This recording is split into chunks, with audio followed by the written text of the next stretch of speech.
मित्रों नमस्कार, मैं मुकेश उदैनिया आप सभी का सीधे बोल में स्वागत करता हूं और आपसे अपेक्षा करता हूं कि आप चैनल को सब्सक्राइब करें। और हम आपके सामने सुप्रीम कोर्ट ने जो ईडी और सीबीआई पर पाबंदी लगाई है उस आर्टिकल को लेकर हाजिर हूं।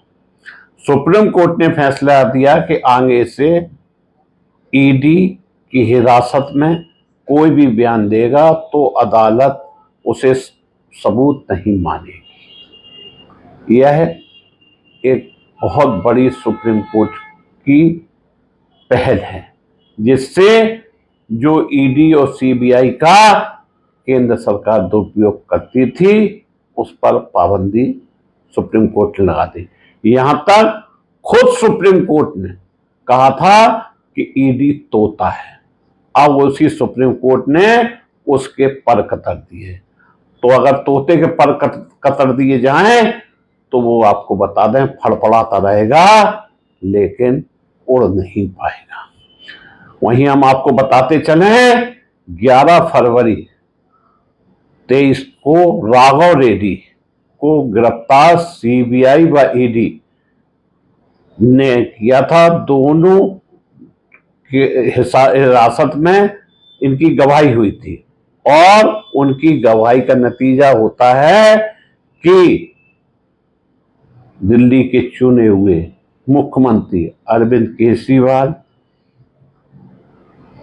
के कप्तान संजय सिंह और मनीष सिसोदिया को राघव रेड्डी की बयानबाजी पे ही जेल भेज दिया जाता है। इसके बाद राघव रेड्डी के पिता पर लगातार दबाव रहता है और राघव रेड्डी के पिता मारकुंड रेड्डी ने 16 जुलाई को बयान बदले और 18 जुलाई 23 को उनके बेटे को रिहा कर दिया जाता है और वह भाजपा के सहयोगी टीडीपी पार्टी में शामिल हो जाते हैं। 28 फरवरी 24 को वह इसमें शामिल हुए और आज टीडीपी भाजपा की आंध्र प्रदेश में सहयोगी पार्टी है। केंद्र सरकार में चंद्रबाबू नायडू का भाजपा को एनडीए में समर्थन प्राप्त है। वहीं हम आपको बताते हैं तोता और राक्षस की कहानी। एक दिन तोते ने राजा सिंहासन के नीचे एक बिल्ली को बैठा देखा। राजा के बार बार पुकारने स्नेह और धमकी के बावजूद तोता खाने में साथ देने के लिए पिंजरे से बाहर नहीं आया और अपने आसन्न प्राण संकट का संकेत देता रहा। अंत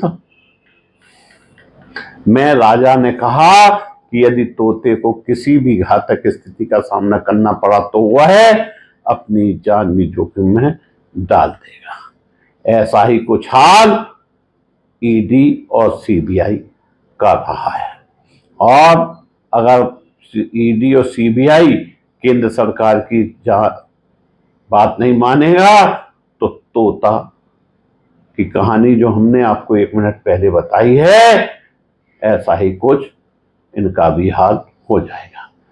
हम आपको बताते हैं मनी लैंडिंग मामले में जमानत देते हुए सुप्रीम कोर्ट ने कहा कि प्रवर्तन निर्देशालय आरोपी को फंसाने के लिए सह अभियुक्त के बयान की शुरुआत नहीं कर सकता। अकेले बयान से अब अरेस्टिंग नहीं होगी। न्यायालय ने माना कि सह अभियुक्त का अभियोगात्मक बयान और ठोस सबूत नहीं होगा। इसके तर्क दिया कि अभियोजन पक्ष अपना मामला स्थापित करने के लिए ऐसे बयान से शुरुआत नहीं कर सकता है। अभी क्या होता था, उन्होंने कहा बयान दे दिया और बयान के आधार पर ईडी और सीबीआई ने अपनी ताकत दिखाई और गिरफ्तार कर लिया। अपीलकर्ता के साथ सह आरोपी होने के नाते अपीलकर्ता के खिलाफ उसका बयान यह मानते हुए कि वर्तमान अपीलकर्ता के खिलाफ कुछ भी आपत्तिजनक है, ठोस साक्ष्य का चरित्र नहीं होगा। अभियोजन पक्ष अपना मामला स्थापित करने के लिए ऐसे बयान से शुरुआत नहीं कर सकता है। हमारा मानना है कि ऐसी स्थिति में सह अभियुक्तों के कबूलनामे से निपटने के दौरान इस न्यायालय द्वारा साक्ष्य अधिनियम की धारा 30 के तहत निर्धारित कानून लागू होता रहेगा।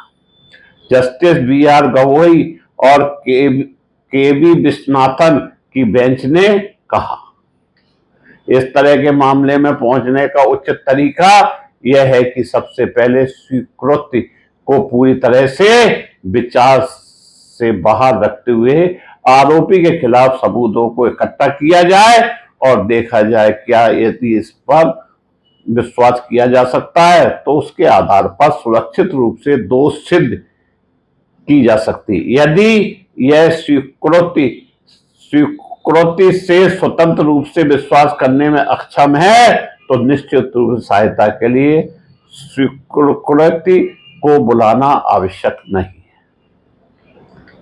डिवीजन बेंच मनी लैंडिंग मामले में प्रेम प्रकाश नाम के आरोपी की जमानत याचिका पर सुनवाई कर रही थी। वर्तमान प्रवर्तन मामले की सूचना रिपोर्ट ECIR में आरोपी का नाम नहीं था। सह अभियुक्त के बयान पर गौर करने के बाद कोर्ट ने कहा कि जांच एजेंसी को पहले अन्य सबूतों को खंगालना होगा। इसके बाद कथन को उधार आश्वासन के उद्देश्य से देखा जा सकता है। केंद्र ने सुप्रीम कोर्ट को बताया, कोर्ट ने कहा स्वतंत्र रूप से अफसर अली का बयान प्रथम दृष्टया बिक्री विलेख और अन्य दस्तावेजों की जालसाजी में अपीलकर्ता की भूमिका या मनी लैंडिंग के अपराध में शामिल होने के बारे में कुछ भी संकेत नहीं देता है। मामले में शामिल अन्य सह अभियुक्तों के बयान जिस पर ईडी ने वर्तमान आरोपियों को फंसाने के लिए भरोसा किया था, अदालत को आश्वस्त नहीं कर सके। अदालत ने प्रथम दृष्टया पाया कि धन शोधन निवारण अधिनियम PMLA की धारा 3 और 4 के तहत आरोपियों को फंसाने के लिए शायद ही कोई सबूत है। इस परिदृश्य में हम मानते हैं कि अपीलकर्ता ने धारा 45 के तहत दोनों शर्तों को पूरा किया है। रिकॉर्ड पर मौजूद सामग्री के अनुसार यह न्यायालय संतुष्ट है कि यह मानने के लिए उचित आधार है कि अपीलकर्ता मनी लैंडिंग के अपराध का दोषी नहीं है, जैसा कि PMLA की धारा 3 और 4 के तहत आरोप लगाया गया है। और अदालत ने इस बात से भी संतुष्ट है कि अपीलकर्ता को जमानत मिलने में कोई अपराध करने की संभावना नहीं है। मित्रों, जिस तरह से सुप्रीम कोर्ट ने इस पर नकेल डाली है और केंद्र सरकार इस नकेल से कहीं ना कहीं हिल भी गई है। इसके अलावा न्यायालय ने यह भी माना था कि मनी लैंडिंग मामले PMLA के तहत में हिरासत के दौरान प्रवर्तन निर्देशालय ED के जांच अधिकारियों को एक आरोपी द्वारा दिया गया बयान खुद को किसी अन्य PMLA मामले में दोषी ठहराता है अस्वीकृतिकार होगा। प्रमाण के रूप में कारण यह है कि उसी जांच एजेंसी द्वारा जांच की गई कार्रवाई के अनुसार हिरासत में लिया गया व्यक्ति ऐसा व्यक्ति नहीं है जिसे स्वतंत्र दिमाग से काम करने वाला व्यक्ति माना जा सके। निर्माता के खिलाफ ऐसे बयानों को स्वीकार बनाना बेहद असुरक्षित होगा, क्योंकि इस तरह की कार्रवाई निष्पक्ष खेल और न्याय के सभी सिद्धांतों के विपरीत होगा। पीठ ने कहा कि जब आरोपियों को एक ECIR के संबंध में न्यायिक हिरासत में था, उसके बयान वर्तमान में ECIR के संबंध में ED अधिकारियों द्वारा दर्ज किए गए थे। हालांकि यह माना गया है न्यायिक हिरासत में रहने वाले व्यक्ति को स्वतंत्र व्यक्ति नहीं होने के कारण बुलाया नहीं जा सकता। और अदालत की अनुमति के बाद ही उसका बयान दर्ज किया जा सकता है। इस टिप्पणी को मजबूत करने के लिए न्यायालय ने भारतीय संविधान के अनुच्छेद 21 में दिए गए शब्दों कानून द्वारा स्थापित प्रतिक्रिया पर भरोसा किया और कहा कि प्रतिक्रिया उचित और वैध होनी चाहिए।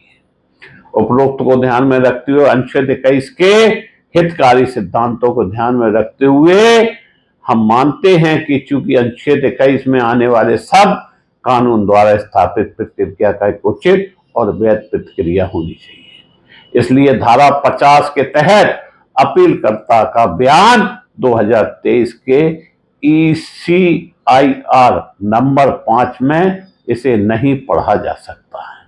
धारा 50 में ही इन पर नकेल डाली जाएगी। भले ही अपीलकर्ता उस समय 2022 के ECIR नंबर 4 में हिरासत में था।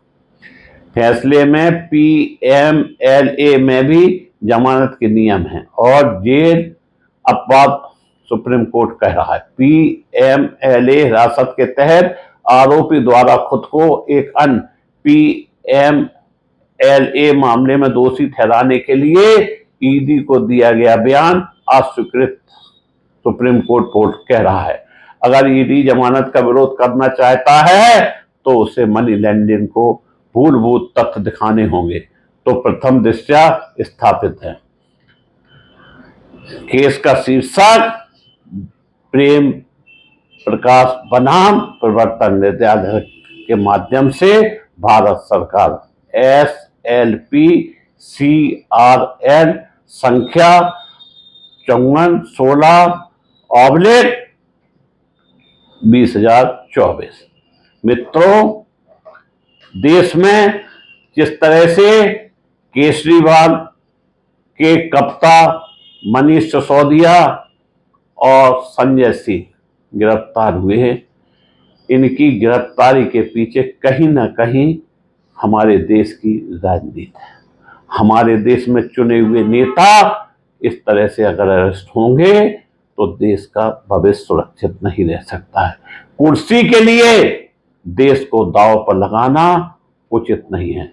इसीलिए सुप्रीम कोर्ट ने CBI और ED के अब पर कतर दिए हैं। तोता पिंजरे में रहेगा और पिंजरे में ही फड़फड़ाएगा। अगर हरकत करेगा तो न्यायालय अपना डंडा खटखटाएगा। मैं मुकेश सुधैनिया अपनी बात समाप्त करके पुनः आप सभी को धन्यवाद देता हूं।